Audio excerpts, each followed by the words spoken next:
Pernahkah kamu mendengar tentang sebuah desa di pegunungan Hokkaido, tempat di mana bayangan manusia tak pernah hilang, bahkan setelah orangnya mati? Namanya Desa Kurokami, desa kecil yang tidak ada di peta, dan bahkan orang Jepang sendiri jarang tahu. Menurut cerita lama, siapapun yang datang ke sana tidak akan bisa pulang dalam wujud yang sama. Musim dingin tahun 1998. Seorang fotografer muda bernama Takumi mendapat kabar tentang desa terpencil yang katanya memiliki tradisi festival bayangan. Sebagai orang yang menyukai hal-hal aneh, ia memutuskan untuk pergi ke sana sendirian. Perjalanan menuju desa itu tidak mudah. Jalannya hanya berupa tanah berbatu dan kabut tebal menutupi pandangan. Setiap kali ia melangkah lebih jauh, suara lonceng kecil terdengar dari kejauhan.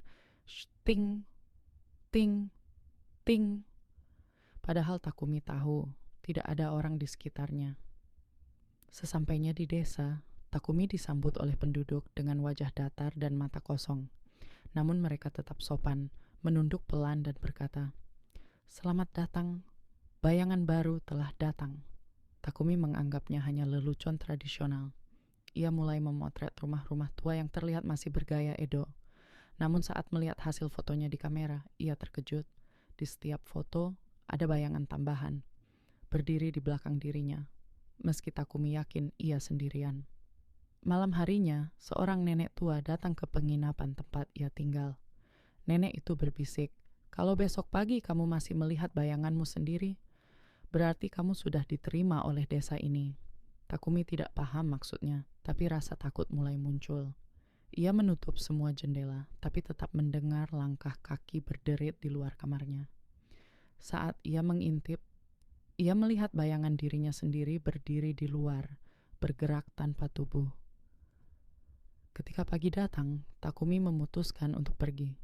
Namun jalan keluar desa kini hanya berupa hamparan kabut putih tanpa ujung. Ia berlari tanpa arah, memanggil siapapun yang bisa mendengar. Tapi suara lonceng itu kembali terdengar. Ting, ting, ting, lebih keras dari sebelumnya. Di tengah kabut, ia melihat seorang anak kecil membawa lentera. Anak itu menatapnya dan berkata, "Bayanganmu sudah lebih dulu pergi. Kamu tidak bisa pulang tanpa bayangan." Lalu anak itu menghilang. Hari berganti minggu. Kamera Takumi ditemukan oleh pendaki lain beberapa bulan kemudian di pinggiran hutan Hokkaido.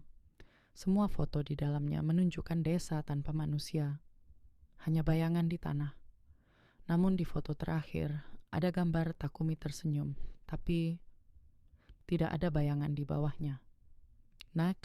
Hingga hari ini penduduk setempat percaya bahwa saat matahari terbenam di pegunungan Hokkaido, bayangan tambahan masih menunggu korban berikutnya yang ingin memotret keindahan desa itu. Dan jika kamu mendengar suara lonceng kecil saat sendirian, jangan menoleh ke belakang. Bisa jadi bayanganmu sedang menatapmu lebih dulu.